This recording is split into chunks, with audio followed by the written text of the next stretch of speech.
When I arrived, I happened to see a child holding it. He said the flowers were prepared by Aunt Jessie for the watchmaker and the war comrade he'd missed his whole life. Mikhail would place 2 bunches of flowers here year after year. And after he left, it became 3. Your wishes will always be remembered by someone. Now, Penacony, as you hoped, has welcomed the dawn after a long, dark night. The path forward may not be a bed of roses, but at least people are prepared to step forth towards freedom. Tiernan, you can go home now. While the Nameless are also preparing for the next stop of their voyage.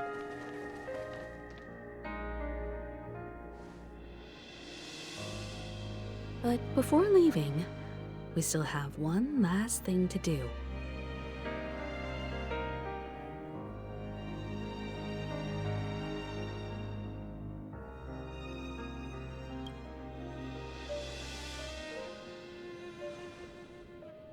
A fitting end to the tale of the departed. One could not ask for a better farewell. Go on. They're all here.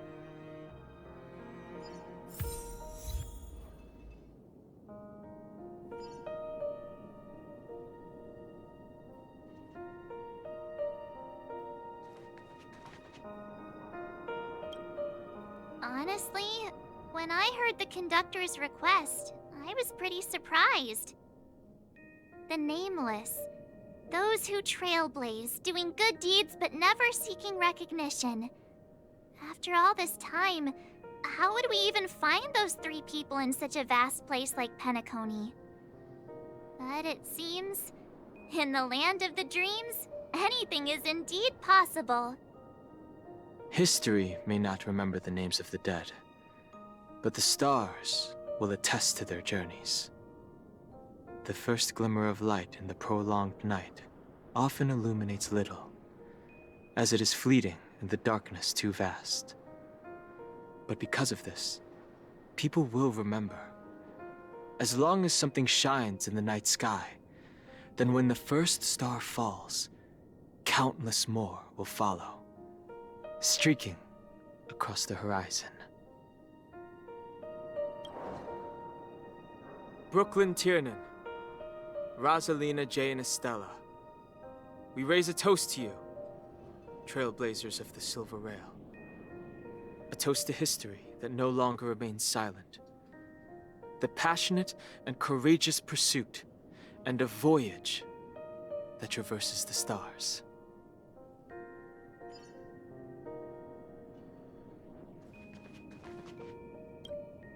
That statue.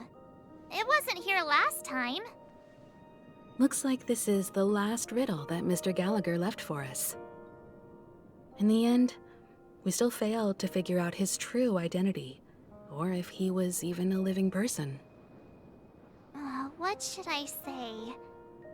I mean, this guy is definitely a history fictionologist, all right. I'm suddenly reminded of the time at the theme park when he said he was only 13 years old.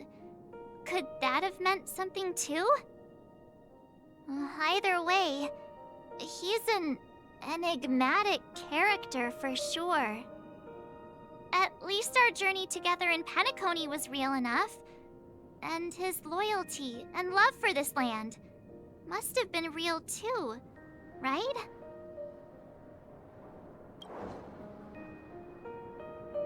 Gallagher, we raise a toast to you, the slumbering hound.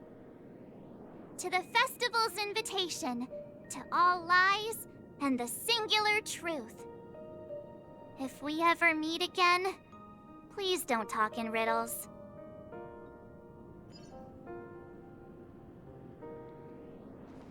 Ta!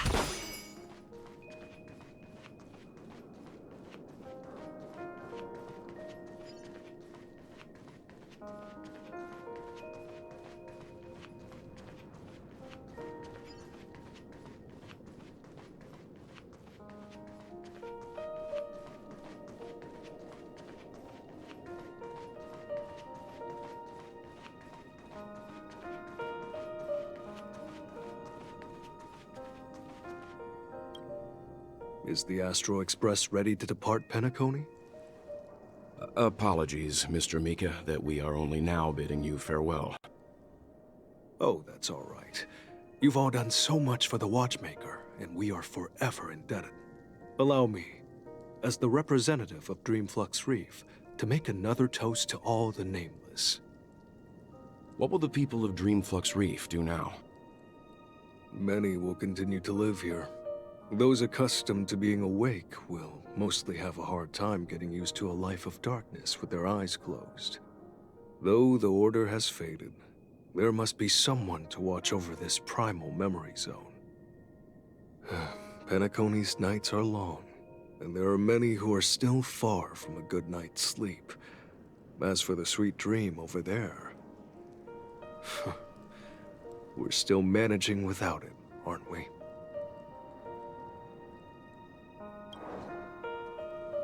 Mika and residents of Dreamflux Reef, we raise a toast to you, watchers of the long dream. To your tenacity throughout time, to each sorrowful night, and to the dawn that is finally upon us.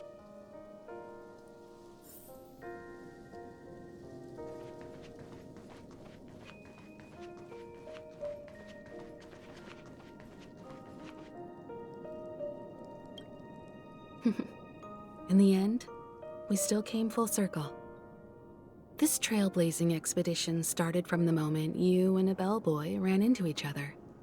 After going on a journey of many twists and turns, they still ended up where they started. Just like a clock's hands that turn round and round, the start and end of each day will always land on 12 o'clock, the advent of time moving forward. There shouldn't be much left to say. This entire adventure started because of you, and should naturally end with you. And then, a new page will be turned. Mikhail Char Legwork, we raise a toast to you, watchmaker of the land of the dreams, nameless of the Astral Express. To Penacony's past, present, future, and the child's unwavering dream unto death. With that, our duty as nameless should be complete, right? The trailblaze can illuminate the way. But ultimately, the future of a world belongs to those who live in it.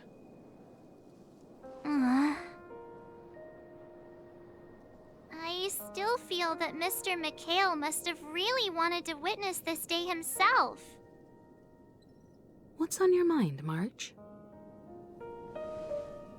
Just a strange feeling. I had it a few stops ago, but it's super strong this time. Why not talk about it? Maybe everyone's thinking the same thing. I can't help but think that whether it's Mr. Mikhail, Mr. Tiernan, or Madame Rosalina, their lives must have been long, and they must have experienced plenty of stories. They were also young once, stumbling and bumbling around just like us, getting into scraps and mischief, that sort of stuff. Companions, enemies, journeys, adventures, all the sad and happy memories. The everyday that we're used to, they've lived through them too. But those things are all in the past.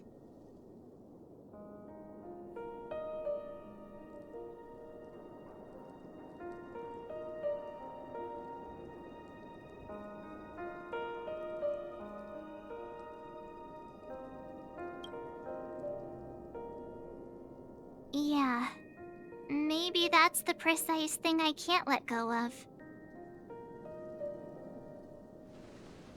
It'll be easier to understand if I use an analogy. Like when you're reading a book. If one of its characters keeps running into obstacles and experiences an ending full of regrets, we're bound to feel a bit mixed about it, right?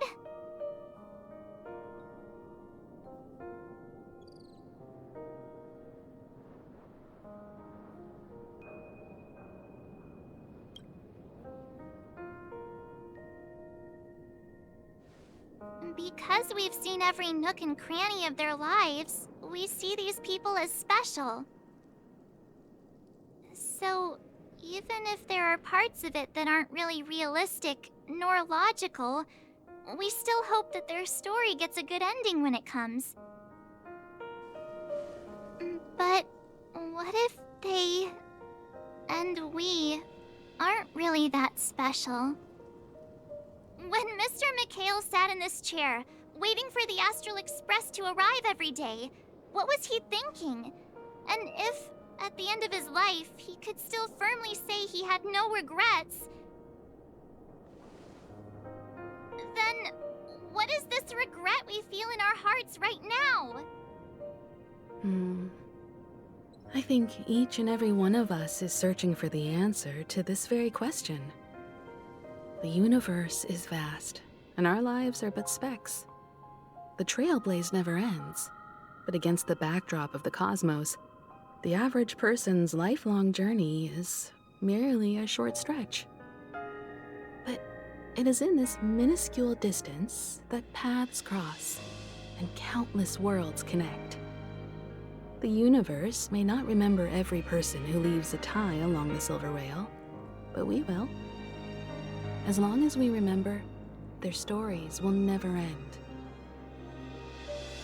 And what Mr. McHale has left for us is his answer to this very question. It may not be perfect, but it left a smile on this storied, jaded old Nameless's face at the end of his life. And its meaning will be interpreted by those who come after us. It's not the answer that's important, but what we can learn from others' answers, right? This is what trailblazing is. Sure. I'm really sorry for bringing down the vibe. Quick, Don Hung, tell us a dad joke to lighten the mood.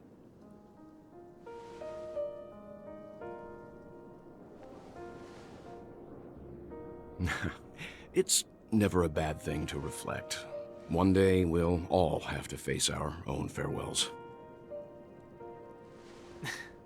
But before that, we still have a long way ahead of us together. So the most important thing right now is to tell the conductor what we saw in Penacony. Then prepare ourselves for our next trailblazing destination. I should get back to the Express. Or maybe I could say my final goodbye to Acheron.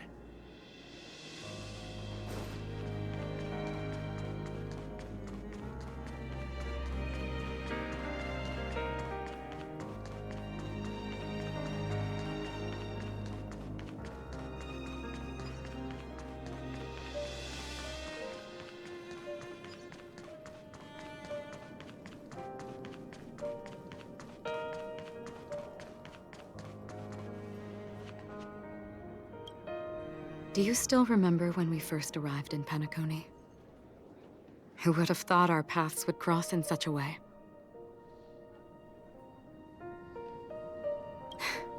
Come to think of it, I didn't even get a chance to formally introduce myself. Simply put, I'm a self-annihilator who was cursed by the Nihility. My hometown was destroyed a long time ago, and the whole world was erased beneath their shadow. In order to fight against the cruel end of self-destruction, I went on a journey, in search of a way to sever the chains of the Nihility. After a long and grueling search, I am convinced that my destination lies within the depths of the dark web, where reality and the Nihility are separate. In there lurks a secret called Device 9. One day, I'll reach it. The ocean of stars is vast, and given our destinations, I'm afraid our paths may not cross again. But the trailblazing expedition ahead is always full of unknowns, and my blade is sharp enough to sever fate. As long as we maintain our original resolve, I believe there will come a day where we will meet again.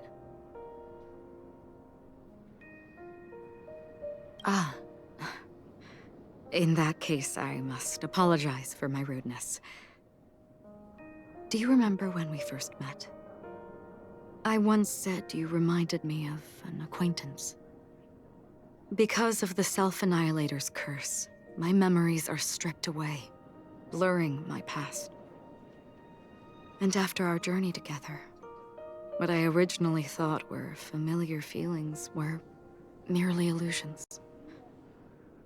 I believe this was truly our first meeting.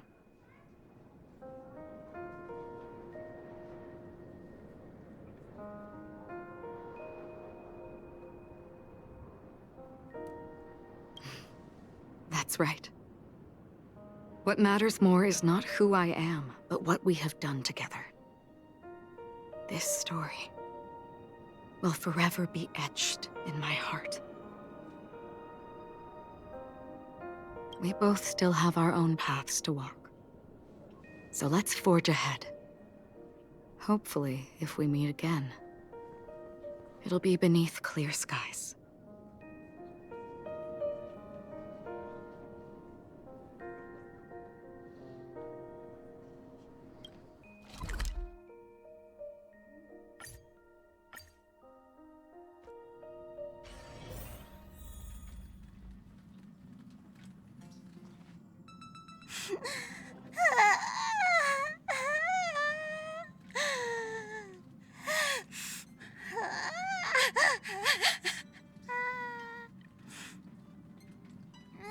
There.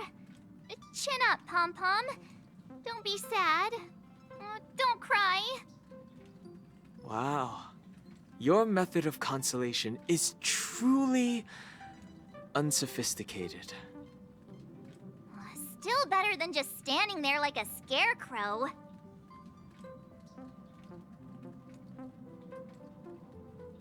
Oh, hey! You're finally back!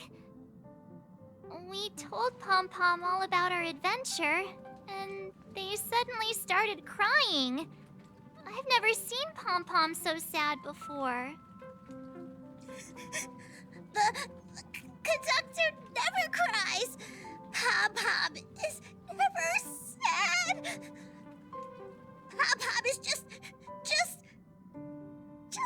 angry. Yeah, angry. No matter where the express stops, you lot always manage to cause chaos. My well-thought-out timetable completely ignored. If you carry on like this, the express is gonna run out of fuel. That's right. Pom-Pom is just angry. It's not because of Misha, Tiernan, Rosalina, and the rest.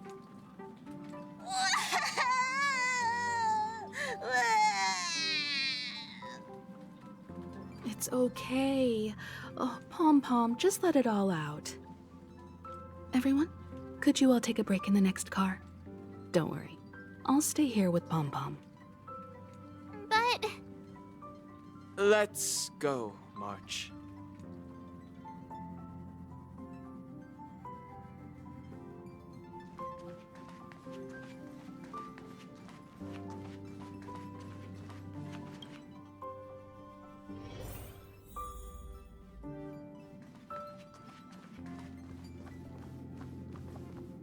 I never expected Pom-Pom would be so distraught. Those three nameless must have meant a lot to Pom-Pom. No one knows exactly when Pom-Pom boarded the Express, but one can surmise that their journey has been filled with many hellos and goodbyes. Probably more than we can imagine. The fact that they're crying so hard is probably a good sign. It proves that Pom-Pom's emotions haven't become dulled by the grind of time.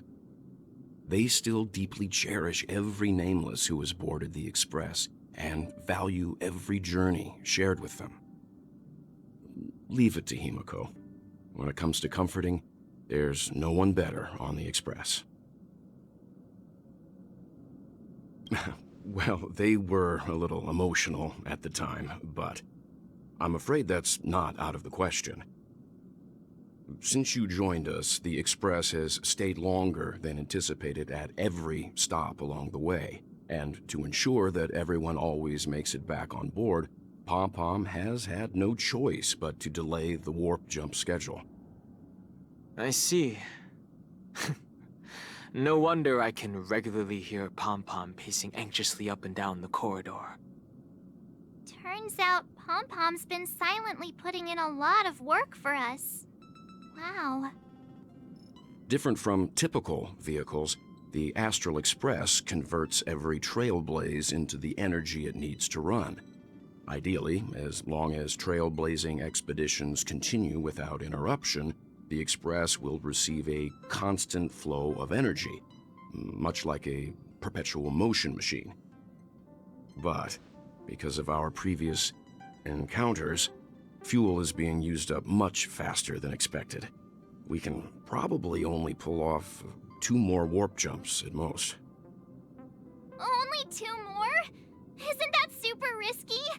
Oh, I don't want to become an ice cube floating around in space again.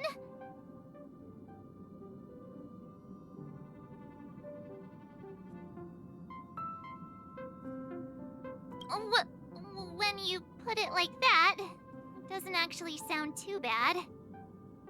But I don't even want to become an adorable ice cube floating around in space again. Which also means that we must prudently consider our next destination.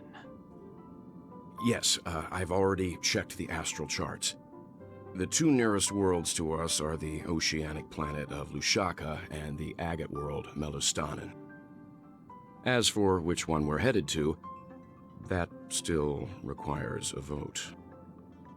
Or perhaps you might consider a suggestion.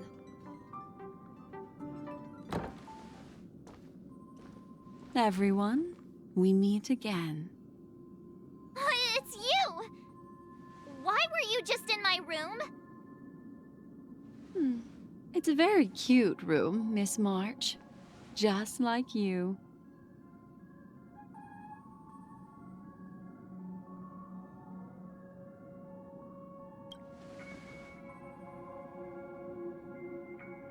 Memo Keeper, let's put aside how you managed to sneak past everyone and board the Express for now. You mentioned a suggestion. I accidentally overheard how the Express obtains fuel. I just wanted to chat with everyone to see if we could work together. But now, it appears my suggestion could be the very lifeline that saves everyone. Please speak candidly. Depending on what you say, we could very well ask you to disembark. Ah, the Permanence's descendant. What a charming little dragon, especially with those mired memories of yours. But I digress. If the Astral Express is in urgent need of a special trailblazing expedition to recharge its engine, have you all considered this? Perhaps your destination could be a world that even the renowned Akivili never reached. Should you be able to lay down a new stretch of silver rail, the Express may never have to worry about energy ever again. Trailblazing to a world that even Akivili has never been to? Is that possible? Continue, Memo Keeper. This destination of which you speak, what sort of world is it? A world that many across the universe don't even know exists. A world hidden away from outside observation. Its presence only revealed by the light from the mirror of the Garden of Recollection. A world fettered by 3 paths, its destiny hanging in the balance. The Eternal Land, Amphorius.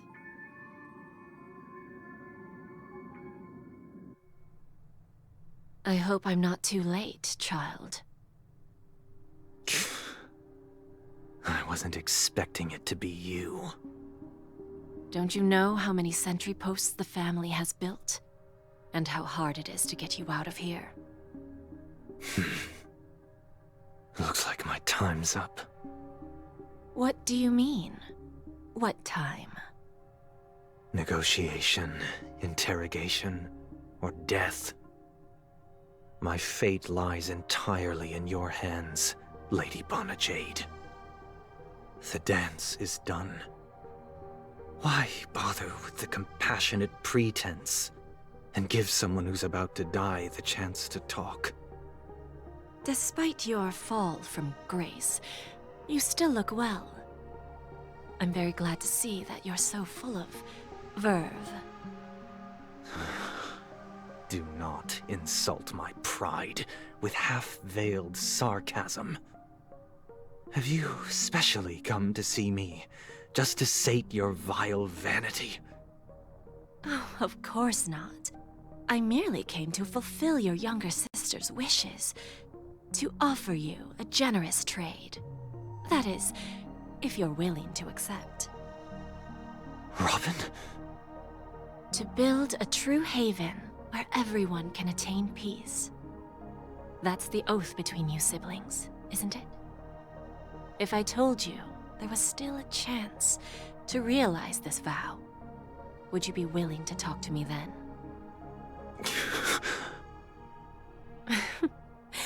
I recognize the gravity of this question, which is why you don't have to answer me right now. Go now. You are free, O Chosen One, who dare to exceed his bounds, sever your wings, descend to the mortal realm, and walk their lands. See what this world is truly like. I will not accept your charity. As I mentioned earlier, it's a trade, and you don't have to give me an answer right now. Rewards are not reaped in a day, and if there's one thing I'm best at, it's waiting. The sweet dream still continues, and the night is still long. You have plenty of time to contemplate your answer. A word of advice for you before we part ways. A word of warning from someone who's been in your shoes before. Life is too short to miss out on golden opportunities.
Nice.